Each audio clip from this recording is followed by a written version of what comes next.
pang warehouse sa Bocaue at Balagtas sa Bulacan ang sinalakay at ipinakandado ng Bureau of Customs. Bukod kasi sa pag-iimbak umano ng mahigit 400 milyong pisong halaga ng bigas, nasabat din sa bodega ang sako-sakong palay na inaagiw na. Nakatutok si June Veneracion.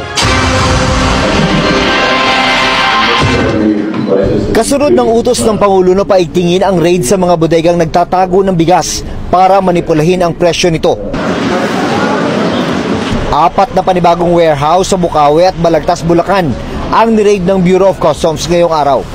Suma total, mahigit 400 million pesos na commercial rice ang nakita sa mga bodega. At gaya ng raid nung nakarang linggo, kasama muli sa operasyon ng ilang leader ng Kongreso. Isa-isa natin yan, kung sino nag-import at sino nag-hoard at sino nag-profiteer. Kasi economic sabotage yan, ha? Alam mo, hindi available yan, unavailable yan. Kaya mag-ingat na kayo, nagbabantay kami. Bukod sa 100,000 sako ng commercial rice, nadiskubre rin sa raid ang 60,000 na sako ng palay na inaagiw at inaalikabok na. Indikasyon, sabi ng Bureau of Customs, na matagal nang nakaimbak ang mga ito. Di tulad ng bigas, mas matagal masira ang palay. Kaya pwede rin daw mas matagal na itago. Ngayon lang daw nangyari sa raid ng Customs na ganito kadaming palay ang dinetnang nakatago. Ang duda po talaga natin is ginigiling po nila pag medyo mataas na yung presyo, saka lang ilalabas sa market.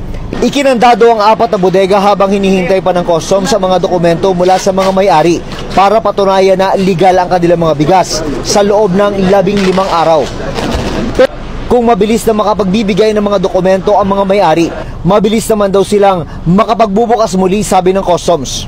Pero kung mapatunayang smuggled o dinaya ang importasyon, kukumpiskahin daw ng gobyerno ang bigas at idudunay sa Department of Social Welfare and Development at Department of Agriculture. Pag ito binaba at na-distributor sa mga kadiwa stores, sigurado hong malaking tulong po sa ating mga mamayan. At the same time, it will be a stern warning to all our other traders, rice mills. Para sa GMA Integrated News, June Veneracion, nakatutok, 24 oras. Nestor, gaano karami ang nakitang supply ng bigas at gaano katagal nang nakaimbak ang mga yan sa mga bodega dyan sa Bulacan? Monica, hindi bababa sa 300 kaban ng imported na bigas ang nakita sa loob ng 3 warehouse dito sa Bocaue Intercity. Tinatayang nasa 3 buwan na itong naka-stock ayon sa BOC. Nag-inspeksyon kaninang umaga sa malalaking bodega ng bigas sa Intercity Rice Mill sa Bocaue, Bulacan ang Bureau of Customs at Department of Agriculture kasama ang ilang mambabatas sa pangunguna ni House Speaker Martin. Lumambad sa kanila ang maraming nakakamadang mga imported na bigas sa FS Rice Mill, San Pedro Rice Mill at Great Harvest Rice Mill.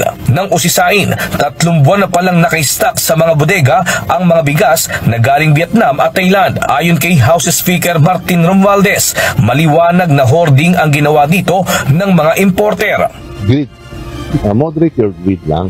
Lahat pwede naman tayo kung walang problema tayo. Pero nakikita nyo, moderate mo na lang kasi nakikita nila, atas yung presyo ng Vietnam rice o Thailand rice, sundan na lang natin. Ipitin muna natin yung supply para abangan natin yung pag-akyat. Pag naman, di ba? Tutol din si House Speaker Romualdez na mag-stock ang mga importer ng bigas ng 3 buwan sa bodega. Anya, hindi ito dapat tumagal ng 1 buwan, lalo't sinasabi nila na wala naman palang shortage ng bigas. Anya, marami naman palang nakarating sa bansa na imported na bigas galing Vietnam at Thailand. Ang dapat na nito ay ibenta ng mura o di kaya ay ibenta sa kadiwa store. May sapat na supply, i-unload, ibaba na, may tumuloy na kadiwa, the very least, no? Pero dapat naman talaga ilabas na. Kaya itong pagbisita natin, yan ang mensahe natin. Nakikiusap tayo sa lahat. Sa mga importer, sa mga trader, di ba? At saka lahat ng mga nandito. Yung mga Dahil makakalista dito, ibaba na lang. Ipinasara muna ng Bureau of Customs ang 3 bodega habang iniimbestigahan ang kanilang mga dokumento. 15 araw ang binigay na palugit sa mga importer para maisumite ang kanilang mga dokumento. Sakaling may kulang o walang maipakitang mga papeles na inaangkat na bigas, kukumpiskahin ang mga ito ng BOC. Kita po natin talagang maraming imported. And we will be requiring them to present the proof payment of duties and taxes on the imported goods found. Kailangan ho natin ma-establish kung talagang legitimate naman ho yung pagpasok ng mga bigas na to at kung tama yung pinagbayaran. At wala hong illegal na sa pagpasok ng mga bigas nila. Ayon naman sa chairman ng House Committee on Agriculture and Food na si Quezon Representative Mark Enverga, kung maibebenta ang mga imported na bigas sa mura at sasabayan pa ito ng anihan ng palay sa buwan ng Setyembre, ay posibleng bumalik sa 40 pesos ang kada kilo ng bigas. Tuloy po namin na didinigin ito, particular na kami dito ngayon nakatutok sa presyo. So babantayan din namin yung farm gate price ng pagbibili in the coming 2 weeks para masiguro natin walang magsasamantala rin doon sa pagbili ng mataas na presyo sa farm gate. Nestor, ano ba ang batayan para masabi na nagsagawa ng hoarding ang isang kumpanya? Gaano katagal yung time frame? Kasi ito 3 buwan na parang hindi nila inilabas yung kanilang mga produkto. Pero Nestor, ano yung talagang batayan para masabi na ito ay hoarding talaga?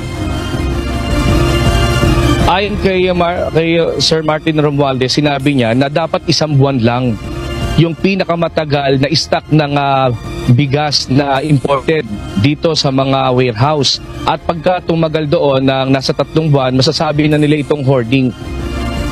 Okay. So kung mapapatunayan, obviously, nag-3 buwan na, so parang lumalabas, nagkaroon talaga ng hoarding, no, Nestor? Kung talaga 1 buwan, kailangan na ilabas na, ay lumagpas sila doon. Ano ang maaaring kaharapin na kaso nitong mga importer kung sakasakali nga na sila ay talaga mapatunayan na nag-hoarding? Sa ngayon nga, Monica, kung mapapansin mo sa aking likuran, pinasara itong warehouse dito sa 3 warehouse ng Bukawi. At ito ay dadaan sa 15 days na investigasyon ng BOC. Dapat makapagpasa sila ng dokumento at permit. Hindi pa pwedeng kulang. Dapat kumpleto na ipasa ito sa BOC. At pagka ito ay kulang yung kanilang dokumento, yung lahat ng kanilang mga bigas ay mapupunta doon sa gobyerno. At ito nga ay magiging parusa din sa kanila at posible rin makasuhan din yung mismong importer dito o sino mang may-ari ng nasabing yung mismong warehouse dito sa bigasan sa Bukawi, Bulacan. Alright.